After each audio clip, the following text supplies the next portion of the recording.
Conociendo efectivamente la inconformidad que presenta esta delegada de la Fiscalía General de la Nación con base a esa decisión que se ha adoptado por parte de la juez de primera instancia, que en control de garantías, pues se abstuvo de imponer esa medida de aseguramiento en contra de estos ciudadanos. Entonces, cuando se presenta este evento, que no es un evento aislado, y por eso al señor juez de segunda instancia es muy necesario recalcarle que por favor se haga una valoración conjunta de todos estos elementos materiales probatorios, porque es que aquí estamos hablando de un evento que desencadena efectivamente con unos hechos que han sido materia de investigación y no por los dichos de un ciudadano que se le haya ocurrido mencionar, porque sí, en ocasiones diferentes, sobre la presunta participación de un miembro de la Policía Nacional, más que participación, ese permiso para dejar delinquir a una estructura criminal con zona de injerencia en el municipio de La Dorada. Y que esto desencadenó en su momento el homicidio de una persona conocida con el alias de Zapatico. Y que de todas maneras la presunta participación de este o de estos ciudadanos en torno al querer esclarecer este homicidio, pero de manera fraudulenta, es lo que hace que la Fiscalía General de la Nación haya probado la inferencia razonable de coparticipación para estos 3 ciudadanos funcionarios de la Policía Nacional. Entonces aquí lo que se trata de esclarecer o lo que se pretende esclarecer es la autoría de quien desenfunda el arma de fuego. Pero resulta de que el señor Juan Carlos Perdomo estaba en el lugar equivocado a la hora equivocada. Tanto sabía el señor Santos Pirabán que el señor Perdomo estaba en ese establecimiento que llega directamente a su vivienda a preguntarle a su hermano por él y que necesita que le dé una información acerca de un homicidio. Pero es que si nos vamos a los elementos materiales probatorios que anteceden las 10 o las 11 de la mañana de ese día en que fue sustraído de su vivienda, tenemos efectivamente varias declaraciones de unos testigos. Y entre ellos, la declaración de la señora Geraldine, que casualmente ha sido aquí o fue la testigo principal del señalamiento directo del presunto homicida de alias Zapatico, que entre otras cosas, esta sí cambió su versión 3 veces, pero para la juez de control de garantías en primera instancia es completamente creíble su versión. Y como es completamente creíble su versión, entonces por eso la actuación de los funcionarios de la SIJIN fue una actuación revestida de total legalidad. A través de mentiras construyen un informe de policía judicial, perdón, un informe de captura en flagrancia por un tráfico de estupefacientes que no se supo dónde salió, pero que apareció en la persona, en el cuerpo del señor Juan Carlos Perdomo, y hay un acta de derechos del capturado. Y afortunadamente existe ese registro del libro de población de la estación de policía, donde da cuenta el tiempo en el que estuvo privado de la libertad la persona conocida como Chispi. Y es que fueron varios días donde se logra incluso denotar las anotaciones que hacen los funcionarios de la SIJIN. Porque es que, señor juez de segunda instancia, si usted se pone a observar con detenimiento, porque es que es con detenimiento que hay que hacer la valoración probatoria. No es simplemente el mencionar ahí un libro de población y sí, aquí está la anotación de que el señor Juan Carlos Perdomo estuvo privado de la libertad. Señor juez, en segunda instancia, revise quiénes hacen las anotaciones de ese libro de población. Pero entonces, ¿son o no son un peligro para la sociedad?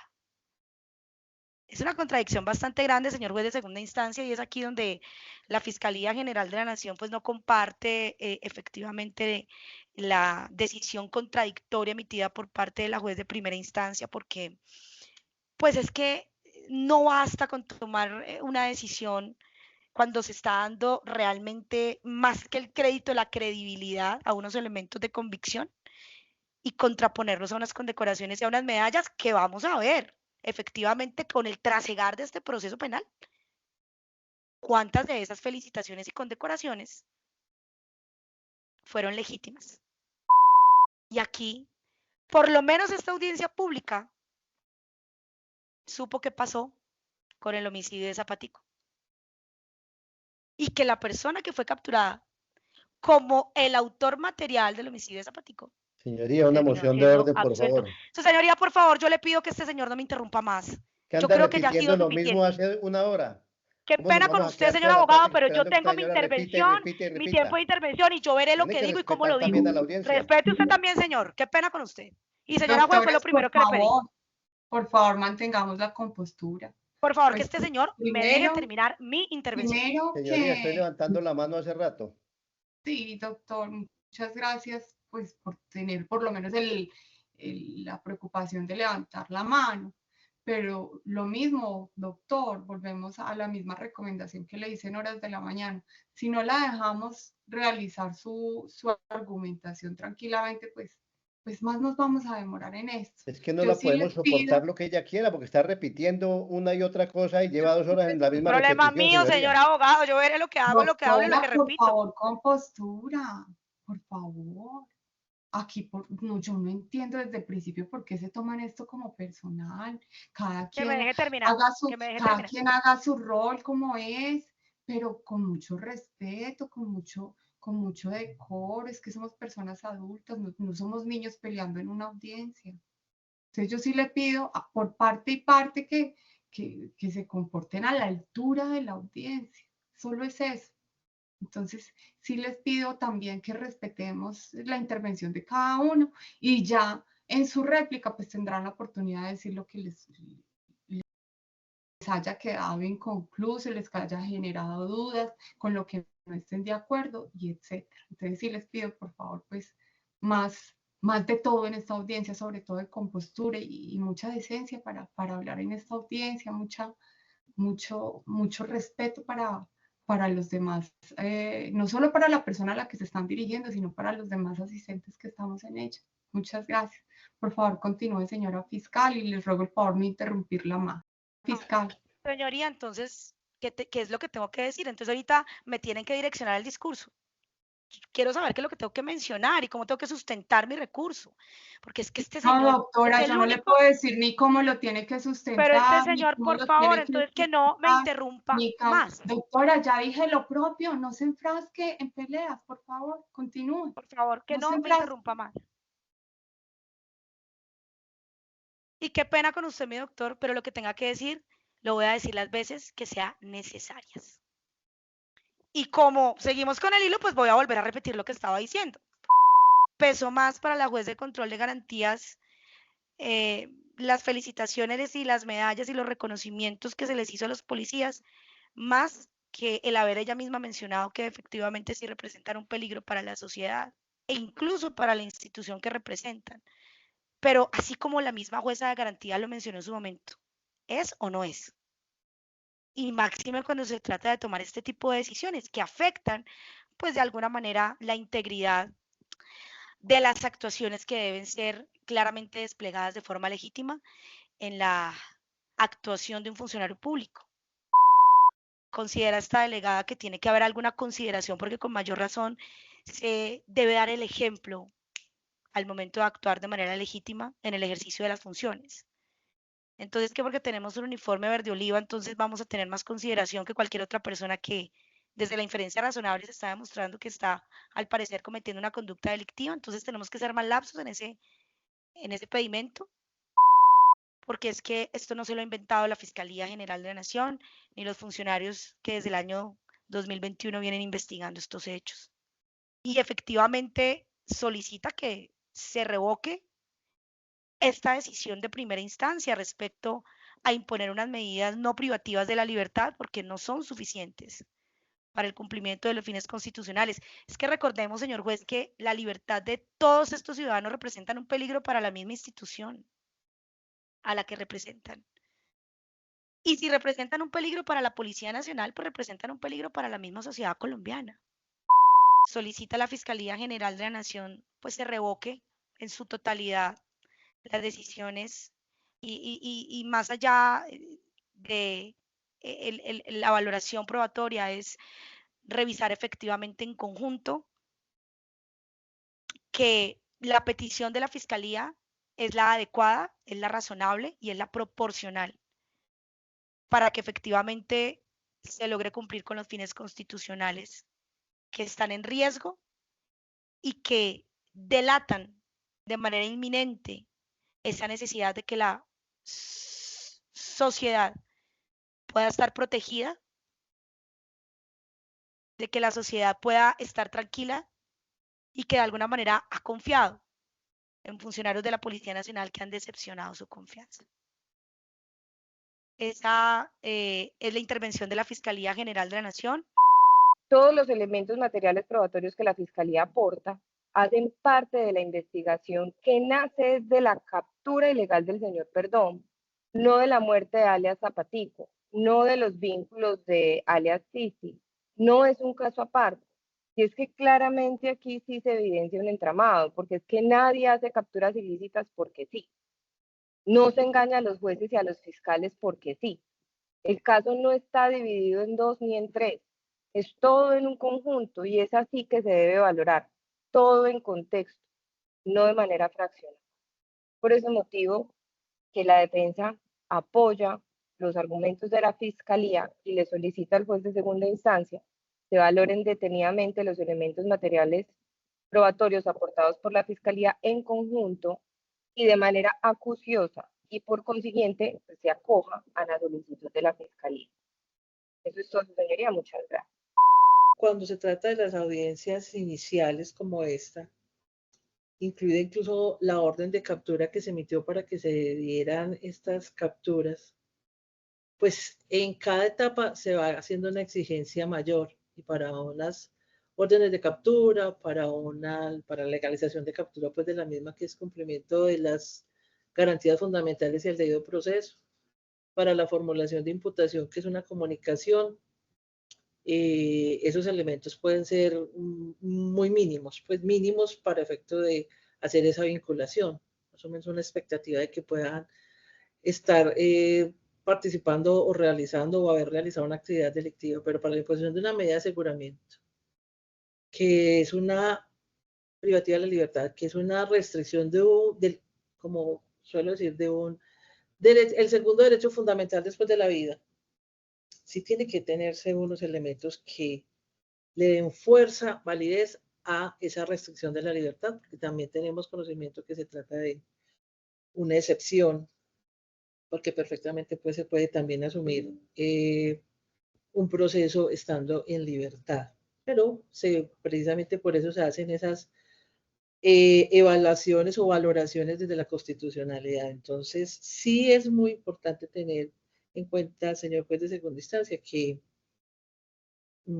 para tomar la decisión que tome, sea porque confirme, sea porque revoque, parcial o totalmente, es que los elementos que se traen para la imposición de una medida tienen que existir y no pueden ser basados en que para que una persona va a detener a alguien si no es para algo, no, el que detiene ilegalmente asume las consecuencias de que lo detiene ilegalmente. Y si se va a vincular a otras personas, pues tiene que acreditarse esa relación, esa vinculación y en qué momento se dio.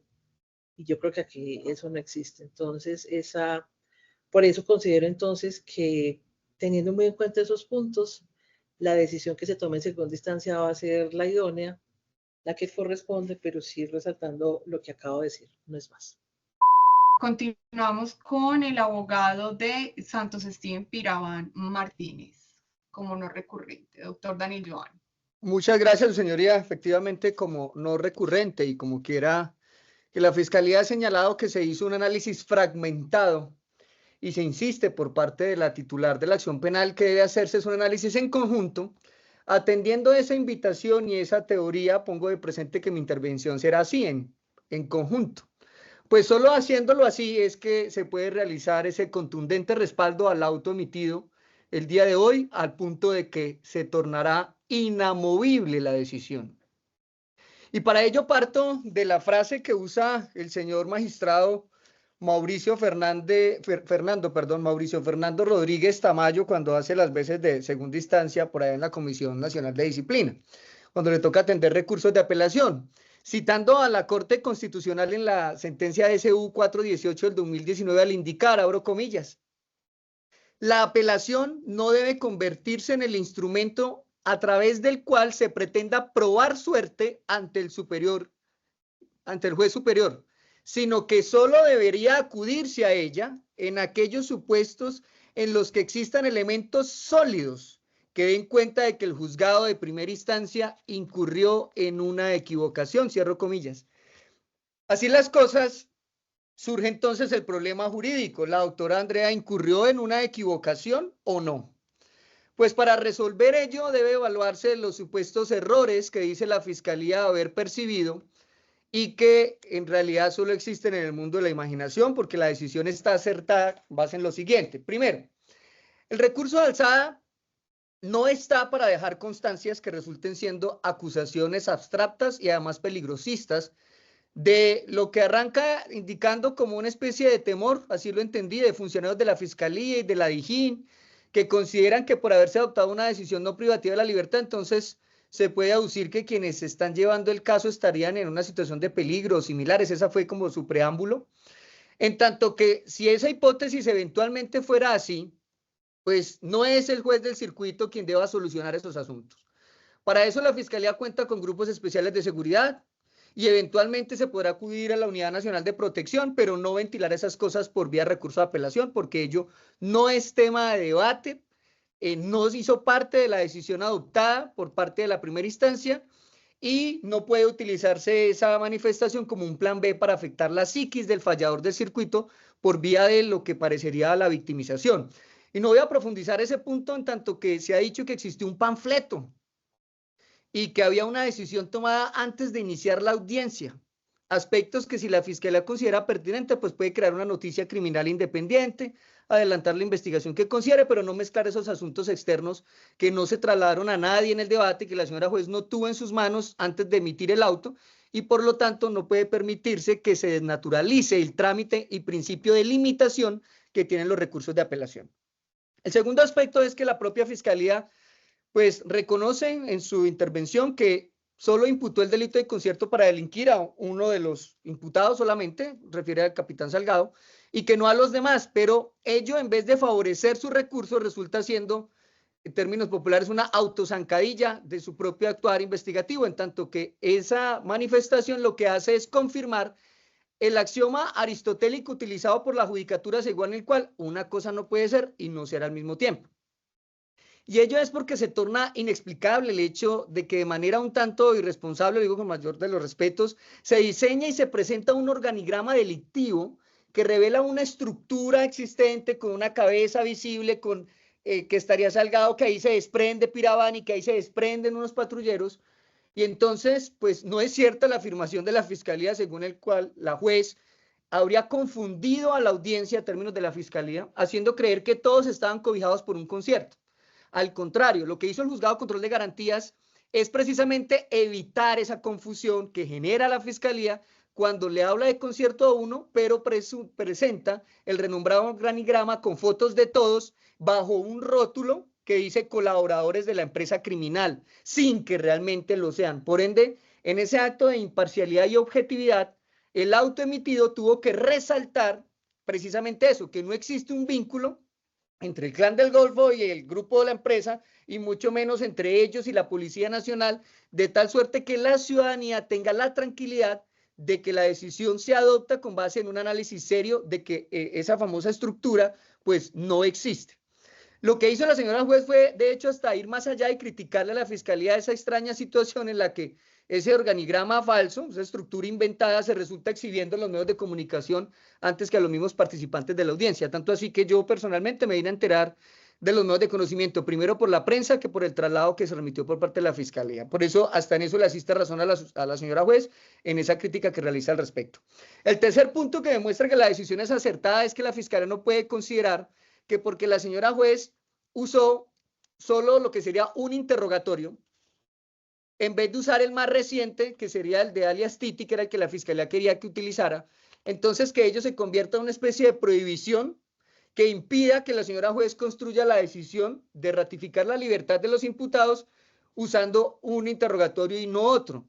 Y ello deviene que los jueces de la República no pueden ser vistos como una especie de notarios que simplemente escuchan a una persona recibiendo unas manifestaciones, como en esa analogía, por vía de extrajuicio, y dan fe de lo que escucha, ponen un sello y no refutan la información que reciben, sino que aquí el rol del juez constitucional lleva a que la juez control de garantías mirara no solo los elementos que la fiscalía quería que viera, sino que resulta que la señora juez obviamente echó mano de aquel interrogatorio primario, es decir, el primero que se emitió por parte de alias Titi, pero no lo hace de manera caprichosa, sino que recordemos que ese fue el caballito de batalla de prácticamente todos los defensores, y ese solo hecho de haber sido invocado y contrainvocado por cada uno de los defensores, pues obligaba a que la judicatura accediera a esa revisión de qué es lo que se dice allí. Entonces tengas en cuenta además que ese interrogatorio sobre el que se construye el auto, pues es el más cercano a la fecha de los hechos y hace que entonces, como se rindió allí, entre comillas, en caliente,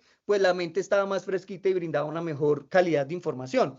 Ahora bien, dice la fiscalía que es que no hay mala fe, pero, señor juez, ¿cómo no pensar que el presente caso pueda ser objeto de una especie de perfilamiento cuando, tal y como lo resaltó la primera instancia, existe un interrogatorio y en donde quien fungió como abogado alias Titi luego pasó a ser el abogado del imputado en sede de trámites de legalización de captura y luego pasa a ser el abogado de víctimas?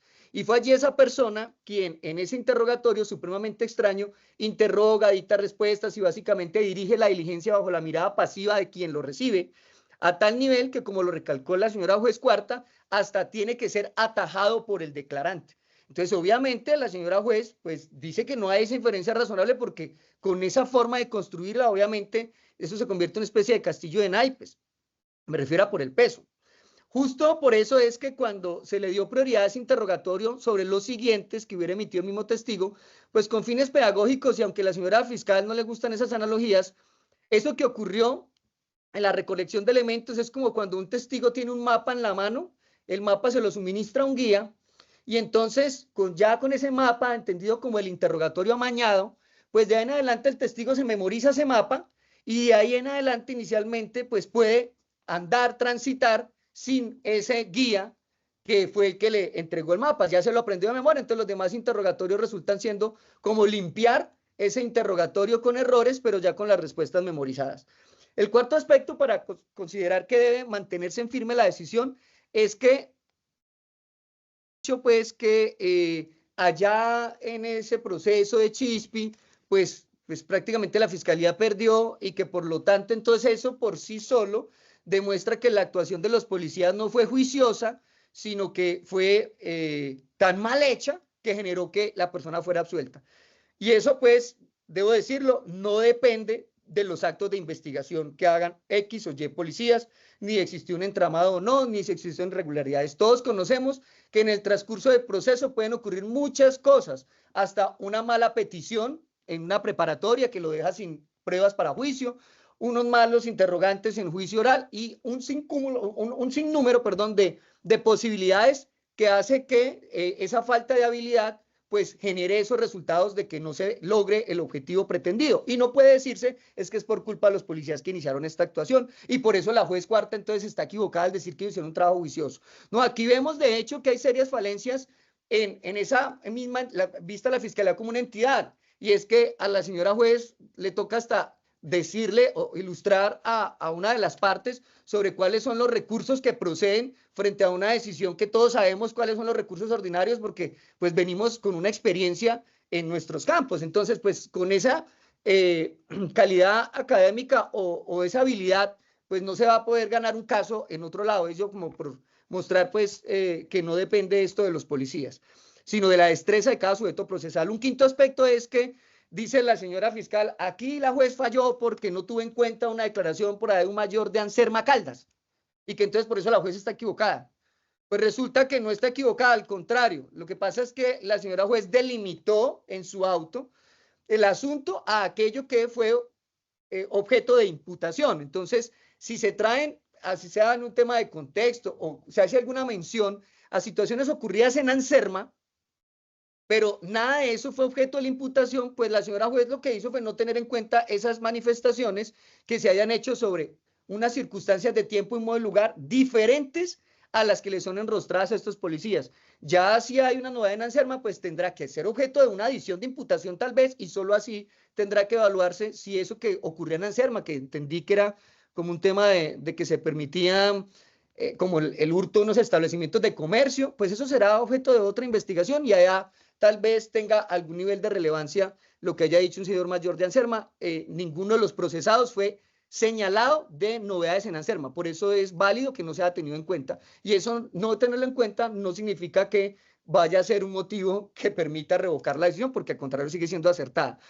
El sexto argumento para pedir que la decisión se mantenga tal cual como está es que el uso de ejemplos propios no es una ni improvisación de la judicatura, ni es algo prohibido por la judicatura, sino por el contrario, eso lo que demuestra es que efectivamente se echa mano de lo que toda la herramienta principal que utilizan todos los jueces para tomar las decisiones, y es que su autonomía está sentada o construida sobre algo que se llama la sana crítica. Y dentro de la sana crítica hay alrededor de 4 componentes, y uno de ellos es la lógica y otro que se llama las reglas de la experiencia.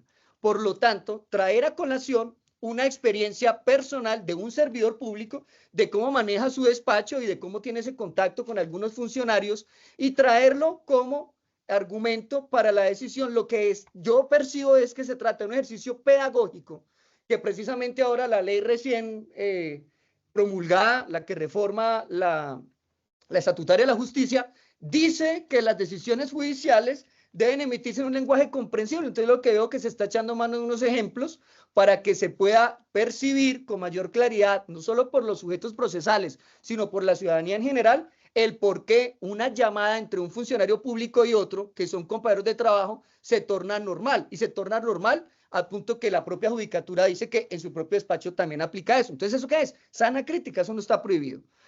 El séptimo motivo para pedir que la decisión se mantenga incólume es que se ha dicho que es que el Ministerio Público la invocó la Fiscalía a unos ratos como de acuerdo, otras veces como en desacuerdo, pero en una de las posturas dice que es que hasta el Ministerio Público dijo que efectivamente se había inferencia razonable y que entonces como es que la señora juez pues ahora dice que no, a pesar de que el Ministerio Público le dijo que sí. Pues creo que eso no merece mayor debate, en atención a que el Ministerio Público es un interviniente especial, no emite órdenes, no emite decisiones, emite conceptos y su postura puede ser acogida o no, o acogida incluso parcialmente. No quiere decir que porque el Ministerio Público haya percibido algo, entonces automáticamente la señora juez tiene que alinearse a hacer caso con esa postura. Ello no aplica así, sobre todo cuando ese análisis sí se hace parcializado, porque el propio Ministerio Público dijo, aquí hay una serie de cosas que no cuadran, básicamente haciendo como una especie de resumen rápido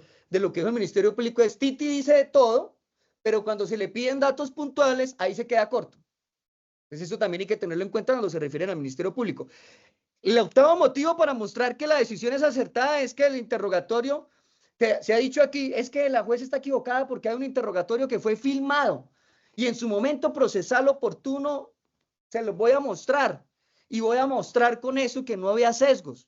Eso no es un argumento para debatir una decisión de primera instancia, porque no podemos pronunciarnos, ni lo podrá hacer el juez del circuito, a hablar de un video de un interrogatorio cuando yo no lo vi. En los elementos no está, a mí no me mostraron videos, al menos no de interrogatorios. Entonces, no se puede echar mano de elementos desconocidos para atacar la decisión de la judicatura.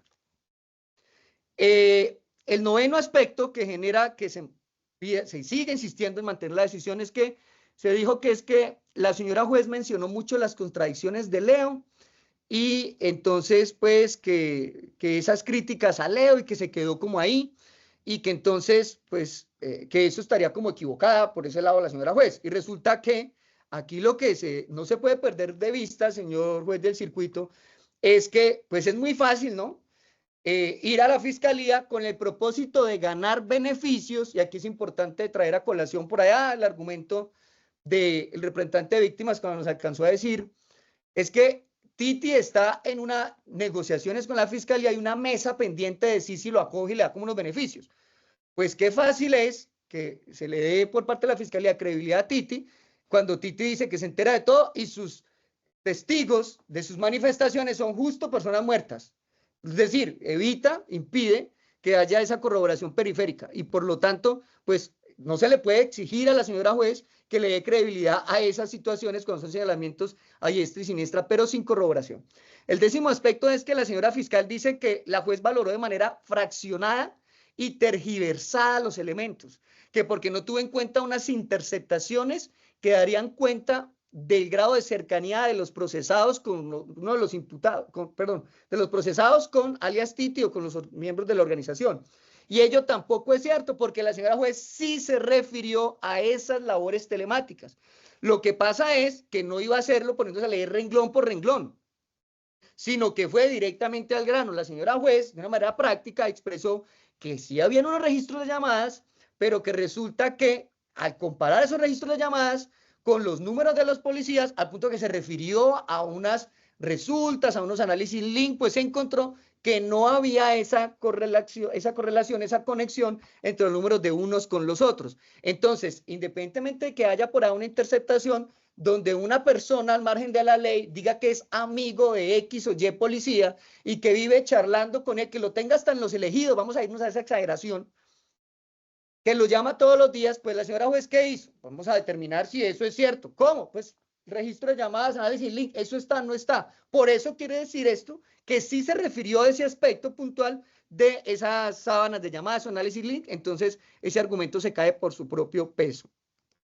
Además que el aspecto número 11, para mostrar por qué la decisión de mantenerse incólume, pues dice que no hay seriedad, es un término que utilizó la fiscalía, no hay seriedad en el pronunciamiento, que porque la señora juez se refirió a la estatura de una persona, y en su criterio la fiscalía considera que ese tipo de aspectos no son relevantes. Y entonces ahí volvemos al aspecto de las decisiones judiciales se construyen con autonomía y sana crítica. Y es un tema de lógica. Si una persona se supone tiene contacto permanente con otra al punto de estar supuestamente hasta concertados, pues del uno haber visto personalmente al otro durante un lapso de tiempo bastante largo, a punto de por ahí hasta en el 2017, que 18, 19, y eso de intercambio de plata y demás, pues se supone que como mínimo se han visto. Y entonces, pues, la característica que se le pide a Titi no es algo que tenga que ser experto en un tema de descripciones físicas, temas morfológicos, no, es algo que cualquier persona puede hacer. Y aunque a la fiscalía no le gustan los ejemplos, toca usarlos. Señor juez del circuito, por ejemplo, yo mido 1,72. Si a mí me preguntan por el tamaño de una persona, yo parto de la base de mi tamaño para al menos saber si lo veo más pequeño, pues tendré que decir que esa persona mide 1,70, 1,68, 1,65, dependiendo de qué tan pequeño lo vea. Pero si veo que esa persona es más alta que yo, pues parto de la base que yo tengo 1,72 y veo que él es un poquito más grande, pues diré que será 1,75, 1,76. Entonces es un tema de lógica y la lógica hace parte de la sana crítica. Entonces la juez estuvo verificando hasta esos aspectos en ese análisis serio de credibilidad. Y ello hace parte de esa lógica que es normal en una decisión judicial. Se ha dicho también el 12, aspecto número 12, se ha dicho en el recurso que es que una persona puede ser, abro comillas, el mejor policía de Colombia, cierro comillas, y que entonces entiendo eso no tiene nada que ver con el caso. Y resulta que eso no es así, porque precisamente cuando los informados se caracterizan por sus buenos resultados, pues aquellos que se ven afectados por los buenos resultados pueden utilizar estrategias que busquen sacar del camino a quienes, en términos de jerga popular, los tienen apretados. Entonces, pues es lo más normal que se logre, que se intente ensuciar el nombre de una persona que los afecta. Por lo tanto, esa situación de que una persona puede ser el mejor policía de Colombia y eso puede generarle afectaciones, claro que sí, porque bien lo dice una frase popular, es que al árbol que da fruto al que le tiran piedra. El aspecto, o sea que sí es importante esa situación de ser uno de los mejores policías del país. El aspecto número 13, dijo la señora fiscal que la jueza afirmó que es que la señora Geraldine, pues eso aquí es como una especie de palabra de Dios, que ella es la única que no se contradice, que es, pues en palabras ya mías, pero interpretando ese argumento, que pues es entonces la testigo preferida de la judicatura. Pero resulta que la señora juez jamás dijo eso. La señora juez no evaluó la credibilidad de Geraldine. Ella no cayó en esa encrucijada de evaluar si esa señora fue amenazada, si no fue amenazada, si la buscaron o no la buscaron, si fue objeto de una presión o no. Ella no se refirió a eso. Ella no se dejó llevar a ese nivel de traer a colación aspectos, y lo digo con respeto, de cama. De, señora, ¿quién es su esposo? ¿Y usted con quién tuvo relación antes y con quién te relaciona ahora para saber si usted es creíble o no creíble? No. La señora juez no transitó por esos aspectos de vida personal. De hecho, manifiesta que no los va a tener en cuenta, simplemente dice, pues mire, se trata de, pues, Geraldine estuvo ahí, es la dueña del bar, pues a ella le preguntaron de una información y pues no es que Geraldine se convirtió en la testigo estrella, lo que pasa es que la señora juez dice, está ella ahí, es decir, no es una señora inventada, explica también que a Chispi estuvo en el lugar, hay un indicio de presencia durante un tiempo largo y que entonces eso hace que cualquier persona pudiera creer que sí pudo haber sido Chispi el encargado de ese sicariato. Pero los policías están en capacidad de determinarlo, no, pues para eso es el proceso penal, si no, pues entonces los policías que se pongan toga, ellos determinan responsabilidades.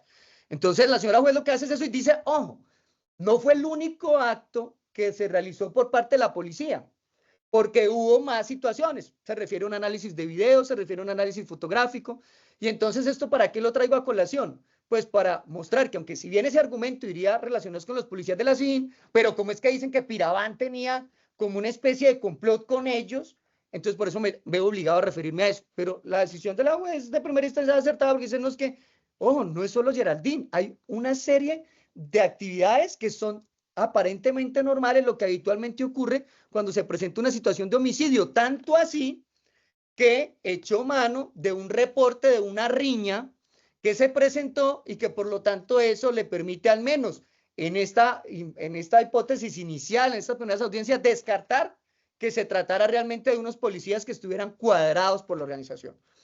El aspecto número 14, la señora fiscal pide que se impongan medidas y que básicamente la única forma de que este proceso pueda llegar a juicio es que todo el mundo esté preso. Y que no será así, pues entonces no se puede.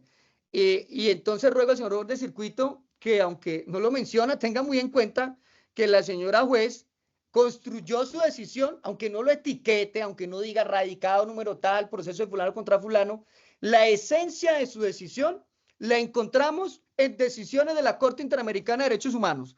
Si usted compara, señor juez del circuito, el auto de hoy con la sentencia Jenkins versus Argentina, sentencia del 26 de noviembre del 2019, va a encontrar que pareciera que la señora juez copió la sentencia de la Corte Interamericana de Derechos Humanos y la utilizó en el auto. Que no lo mencione, pero ahí está. Los argumentos son exactamente esos. ¿Por qué? Porque señala la Corporación Internacional lo siguiente, abro comillas, el solo criterio de la existencia de indicios que permitan suponer razonablemente que la persona sometida al proceso ha participado en el ilícito que se investiga no son suficientes para justificar la imposición de una medida privativa de la libertad, sino que resulta esencial acudir a elementos relativos a la finalidad legítima de la medida, esto es, eventual obstaculización del desarrollo normal del proceso penal o posibilidad de sustracción de la acción de la justicia, cierro comillas. Y allí, si usted revisa esta decisión de hoy con otra sentencia de la Corte Interamericana, como por ejemplo la de Amrein y otros versus Costa Rica, sentencia del 25 de abril del 2018, va a encontrar, señor juez del circuito, que la doctora Andrea está plenamente alineada con esa sentencia porque allí se dice que la medida de aseguramiento se torna arbitraria y excesiva, la privativa de la libertad, cuando se escoge la más invasiva a pesar de que existan medidas menos gravosas. ¿Qué hizo la judicatura hoy? Optó para al menos 3, donde está el mío, me refiero a mi cliente, por esa menos gravosa. ¿Qué hizo? Materializar una sentencia de la Corte Interamericana de Derechos Humanos. Entonces, ¿está equivocada la judicatura? No, lo que está es alineada, no solo con la Constitución, está alineada con la Corte Interamericana. Entonces, como viene de verse, existiendo unas medidas no privativas de la libertad, pues la judicatura aquí lo que hizo fue el control de convencionalidad. Ese fue el camino que decidió transitar la primera instancia. Además, que sí se muestra como suficiente, en tanto que el propio código establece por ahí en el artículo 316 las consecuencias de un eventual incumplimiento de esas medidas. Es decir, que las medidas privativas, no privativas de la libertad son una especie de libertad prueba que obliga a acatar las restricciones impuestas. ¿Por qué no utilizar esas cuando no hay evidencia de que se vayan a incumplir? En el caso de que se vayan a incumplir, pues ahí tiene ese 316 la Fiscalía para que lo utilice. Por ahora, partiendo de la buena fe como principio constitucional y partiendo de esa sentencia, la señora juez eso hizo, alinearse con la Corte. Hay otro aspecto que debe tenerse en cuenta y es que dice, es que como se trata de policías, entonces tiene una especie de trato especial, así entendí. Y resulta que el hecho de que un policía sea policía no quiere decir que ese sea un argumento para una apelación. Eso se torna en un trato abiertamente discriminatorio. porque se procura por vía de segunda instancia que se restrinja la libertad, cimentando esa petición de revocatoria en una profesión puntual, en el ejercicio de una actividad lícita, se pretende deducir un peligro social con ocasión de la profesión escogida. Y eso es segregar a una profesión frente a otras profesiones. Y ello, pues, sí sería una vía de hecho. El aspecto número 15 que hace sólida e inamovible la decisión de primera instancia es que hay un argumento que, usando los mismos términos de la Fiscalía, a mí no me cabe en la cabeza. En la mía tampoco cabe. Pero ¿qué no cabe en la mía? Que esa manifestación de que se priman más o valen más las felicitaciones que los señalamientos de privación de la libertad. Ello no es cierto. Y ello no es cierto porque aquí lo que ocurre es una confusión entre lo objetivo y los requisitos subjetivos, que son dos cosas diferentes. Dicho de otra manera, una cosa puede eventualmente ser los medios de conocimiento que permitan considerar que posiblemente, que presuntamente se configura una conducta, temas objetivos, se mira si encajan o no esos presuntos comportamientos en un tipo penal, temas objetivos, pero es que en ningún tipo penal caben las felicitaciones y las condecoraciones. Esas condecoraciones y felicitaciones o medallas, como la Fiscalía, caben es en los aspectos subjetivos, y entonces ahí sí adquieren ese peso que la Fiscalía dice que no entiende, pero que sí se entiende si se analiza, es ese comportamiento, ese análisis de la personalidad de la persona sometida al poder punitivo del Estado. Entonces eso sí pesa. ¿Y por qué? Porque lo dice Neira, no porque lo dice la doctora Andrea, no, porque lo dice la Corte en la sentencia 106 de 1994. Y no salió ayer, la C774 del 2001, que confirman que la privación de la libertad, dice lo siguiente frente a eso la Corte, aquí de manera muy breve, abro comillas, no puede convertirse en un mecanismo indiscriminado, general y automático, toda vez que las autoridades públicas deben garantizar la presunción de inocencia y promover el respeto de la dignidad humana, cierro comillas. Entonces ahí la Corte dice, en ese análisis de dignidad humana, ojo, no es imponer medidas por solo gravedades, por solo temas mediáticos, por solo temas de escala, por solamente que haya medios de conocimiento, no. Analice la situación personal de cada uno. Por eso, a manera de ejemplo, cuando una persona hurta y es una persona, un habitante de calle, pues esa persona muy seguramente no le va a imponer medidas de aseguramiento por unas condiciones especiales de marginalidad. Pero si el que hurto venga siendo yo, pues a mí muy seguramente sí me lo impongan. Entonces, ese análisis de comportamientos, pues es lo que amerita mirar si realmente las medallas pesan o no pesan. En ese orden de ideas, debe tenerse en cuenta que además de ese peso, hay un aspecto que el juez de circuito no puede perder de vista, y es que ha transcurrido media década. Y por lo tanto, si no existe nada, absolutamente nada, ni una denuncia por injuria por vía de hecho, pues la señora juez acierta cuando dice, para mí es suficiente una medida no privativa. ¿Por qué? Porque no me trajeron nada que me demuestren que si no le pongo un grillete en la pierna, ahí utilizando la hipérbole como figura literaria, entonces esta persona va a salir a delinquir, o sea, sí o sí detrás de una reja. No, pues media década y usted no me trajo ningún elemento, pues yo no puedo hacerle su trabajo, no puedo ser un fiscal por adhesión. Hay otra situación que debe tenerse en cuenta, y es que aquí se ha dicho que es que esas medallas y esas condecoraciones ahora resultan dizque ilícitas. Perdón, no, el término correcto fue ilegítimas.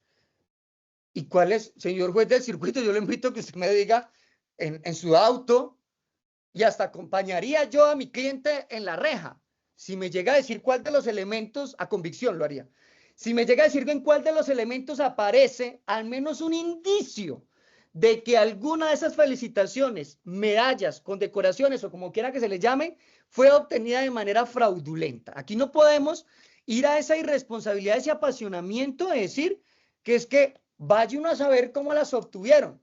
Pues dígamelo usted. Y considera usted que fueron obtenidas de manera ilegal, pues compulse copia, porque recordemos que aquí hay esas condecoraciones no salen en un paquete de algo, salen en actos administrativos, y los actos administrativos gozan, yo no soy bueno en administrativo, pero sé que en administrativo dicen que los actos administrativos gozan de presunción de legalidad. Mientras no haya una decisión que diga lo contrario, se presume legal. Entonces, Aquí no puede decirse a la juez de circuito que se encargue ahora de analizar la legalidad o ilegalidad de unas condecoraciones que porque la señora fiscal dice que quién sabe cómo las obtuvieron. No, que es que pues ahí está el caso de Chispi, pero ninguna de las condecoraciones dice que fue por la captura de Chispi. Es más, sería lógico pensar que una captura por 3 gramos de bazuco vaya a dar una condecoración. Las fechas incluso no encajan con la fecha de los hechos. O sea, las condecoraciones son posteriores y por lo tanto no pueden desacreditarse de esa manera y eso, señor juez de circuito, usted no está habilitado para atender situaciones de medios de control de nulidad de restablecimiento de derechos, ni revocatoria, ni nada por eso, ni simple nulidad, ni nada. Ahora, por el lado de la representación de víctimas, también se reciben unos ataques de que no, que revoque, que yo ayudo a la fiscalía, pero que es que cómo no vamos a tener esta situación gravísima de una privación ilegal de la libertad. Pues resulta, señor juez del circuito, que es que lamentablemente aquí usted podrá ver que en los elementos, a pesar de que se lograra decir que es que esa captura del bazuco fue ilegal, ¿en cuál de los elementos se dice que la libertad haya sido producto de una ilegalidad? ¿Será que al fiscal que otorgó esa libertad le dijeron, señor fiscal, yo llevo aquí preso desde ayer, desde antier, desde la semana pasada, llevo un mes aquí, y por eso el fiscal decretó esa libertad? No, ese dato no lo sabemos. Sabemos entonces al menos cuál fue el motivo de archivo de esa decisión del estupefaciente. ¿Fue por atipicidad? No lo saben, fue por ilegalidad. Allí se exteriorizó que había una privación con suficiente tiempo como para decir que es que los policías toca estar detrás de una celda porque van a hacer eso lo mismo. No, esos datos no se compartieron. Y entonces, si no se compartieron, pues no puede darse credibilidad a las manifestaciones de Chispi ni de su hermano para que se revoque una decisión. ¿Y eso por qué? Pues, señor juez, porque es que ¿cómo hacemos si hay dos hipótesis enfrentadas? Una donde Chispi y su hermano señalan efectivamente que lo sacaron de la casa, que los llevan a la estación y que hubo esa privación ilegal de la libertad.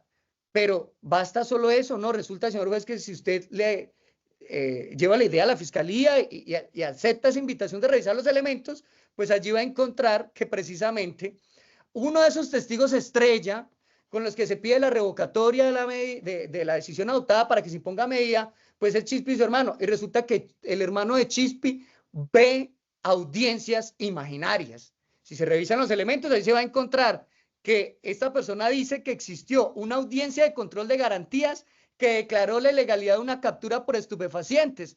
Y va más allá, dice textualmente, abro comillas, contratamos a un abogado de la Dorada de nombre Juan Carlos, le comenté al abogado la situación y el caso del estupefaciente, que estaba bueno el casito, que él trabajaba el caso. En la audiencia de estupefaciente, el abogado me presentó como primer testigo de los hechos.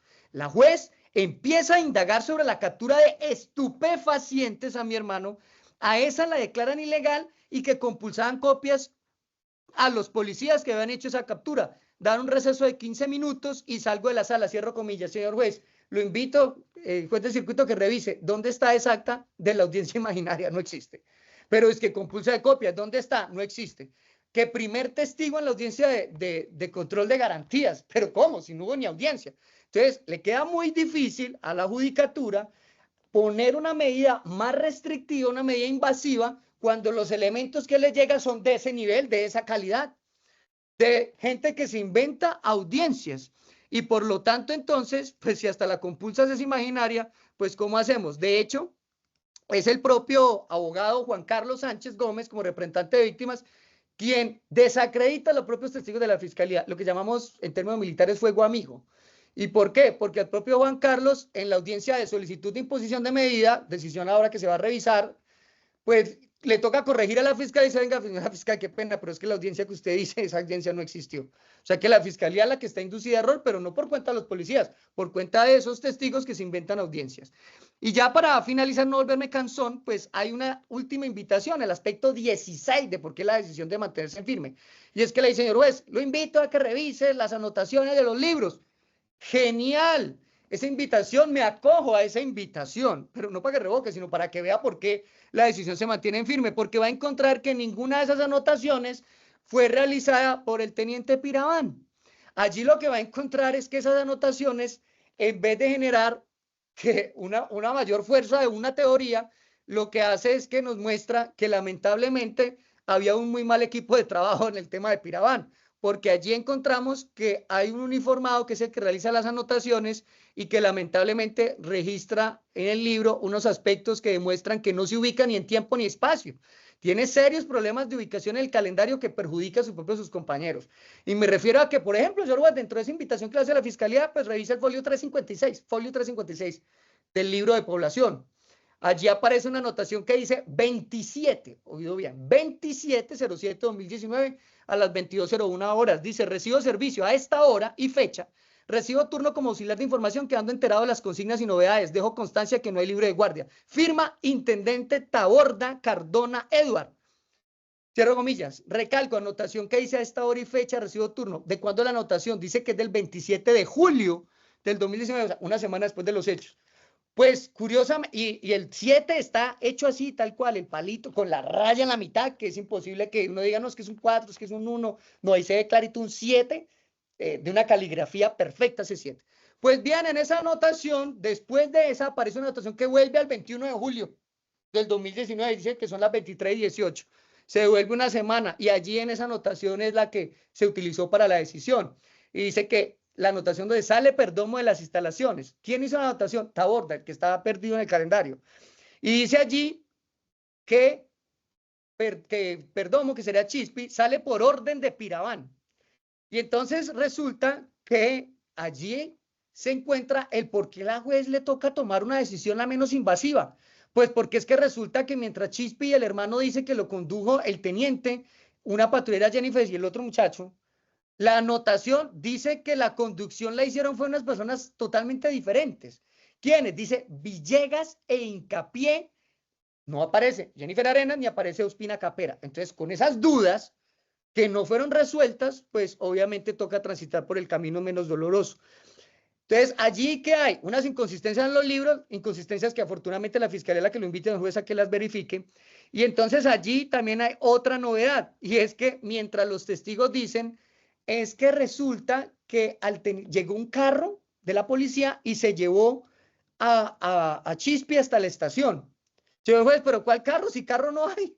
O bueno, sí hay, pero está dañado. Si usted revisa las anotaciones, como lo invita la Fiscalía, va a encontrar que el folio 360 dice que para esas calendas, julio del 2019, no hay vehículo panel para elaborar, ya que toca empujarlo para que arranque y además la puerta donde se supone llevan los capturados ni siquiera abre, así dice la anotación. Entonces, si el carro que tiene la dorada, vergonzosamente ahí, señor Salamanca, ¿qué pasó allá? El carro ni siquiera toca empujar una patrulla para que arranque, pues ¿cómo va a hacer que ahora en toda patrulla funciona a la perfección cuando van a ir por Chispi? No, eso no tiene lógica. No pudieron nunca subirlo en un carro porque eso no existe. Ahora, tenga en cuenta, señor juez de circuito, otra situación que impide que usted revoque la decisión. ¿Cuál? Que es que no hay inmunidad de una persona que pise las instalaciones policiales y que genere que no lo puedan ni mirar. Salió Chispi de la estación, no lo mire, no lo mire, no lo mire. ¿Cuándo? Lo podemos mirar dentro de una semana, dentro de 2 semanas. No, eso no se funciona así. Un procedimiento no impide que se haga el otro. A manera de ejemplo, si una persona es conducida por Villegas y este otro señor Hincapié a la estación para una actuación lícita, ¿por qué lícita? Porque lo dice Neira, no, lo dice el artículo 157 del Código de Convivencia y Seguridad Ciudadana, que permite trasladar a una persona a las instalaciones policiales sin que eso sea privación ilegal de la libertad. Si Villegas e Hincapié llevan a alguien a la estación y posterior lo identificaron, fueron allá, individualizaron alguna cosa, miraron la estatura, no sé, algo que... Y lo sueltan porque Piraván dijo, sácame a ese muchacho de acá. Ya, si lo identificaron, sáquelo. Y posteriormente se lo encuentra otra patrulla, Jennifer y el otro uniformado. No pueden ellos ni adivinar que Villegas Hincapié lo han tenido, ni tampoco pueden decir, este man ya estuvo en la estación, no, yo no lo puedo requisar. Tengo que esperar una semana para poderlo requisar. Yo lo requiso y se lo requiso y tiene bazuco, pues lo judicializo. Pero eso tampoco, esa judicialización no impide la Fiscalía por una libertad que le dieron. Otros policías dicen, este no es el que tiene orden de captura, venga para acá, señor, y vamos a judicializarlo. ¿Dónde dice que eso no se puede? Y volvemos a la sana crítica. Las reglas de la experiencia. ¿Cuánta gente recobrando la libertad de una cárcel a cargo del IMPEC va pisando allá en la guardia de la cárcel, centro carcelario, y de una vez le notifica a otros de captura? A manera de ejemplo, para que no digan que es que yo me invento las cosas. Santrich. Le ordenaron la libertad una vez y ya saliendo en silla de ruedas le leyeron otra orden de captura. Entonces eso es una privación ilegal de la libertad. No es que eso no genere inmunidad. Un procedimiento no genera la inmunidad que impida que se hagan otros procedimientos. Pero entonces, y la sacada de la casa, aquí tenemos dos posturas enfrentadas. Piraván ya declaró sobre este asunto, a pesar de que la señora juez no la ha tenido en cuenta. ¿Pero por qué no lo tuvo en cuenta? Porque, señor juez de circuito, verifique ese interrogatorio a Piraván y encontrará usted cómo las preguntas hasta se las inducen, abro comillas. Preguntaba a Piraván, ¿usted por qué ordenó al cuadrante 2, integrado por los patrulleros Jennifer Lucía Arenas y Fabián Ospina, realizar la captura de Juan Carlos Perdomo Robledo alias Chispi por el delito de estupefacientes dentro de las instalaciones de la estación de policía en La Dorada el 22 de julio del 2019? Cierro comillas. No, pues si ese es el interrogatorio a Piraván, que estaba con abogados, no sé el abogado por qué dejó hacer ese tipo de preguntas, pues imaginemos cómo son los demás testimonios donde no hay abogado, donde hay un profesional del derecho mirando. Entonces, con esas calidades, no se trata de cantidad, se trata de calidad. Pero nótese que a pesar de esas preguntas, y así pretenden ganar un juicio, el de Chispi, pues si pregunta de esa manera, se ganará muchas objeciones por parte de la defensa. Pero entonces a lo que voy es a que ya Piraván contestó, accedió a ir a la justicia voluntariamente y dio sus explicaciones. Chispi por un lado, con su Alex, con la audiencia imaginaria, y Piraván por el otro. Dos posiciones encontradas. ¿A quién le creemos? Eso lo determina el juicio. Mientras tanto que hace la judicatura, la menos invasiva. Por lo tanto, la decisión adoptada está ajustada a derecho y por ese motivo concluyo diciendo, señor juez de circuito, que le pido que ratifique que la decisión adoptada por la doctora Andrea Páez está acorde a derecho, pero ni siquiera solo a derecho interno, a derecho internacional, como lo referí con las dos sentencias, que mantenga incólume la decisión adoptada, su señoría. Esa es mi intervención. Muchas gracias. Desde el curso 90 de los oficiales, donde aprendió con casos reales, y su gran escuela, la policía, cómo ejercer hoy la abogacía.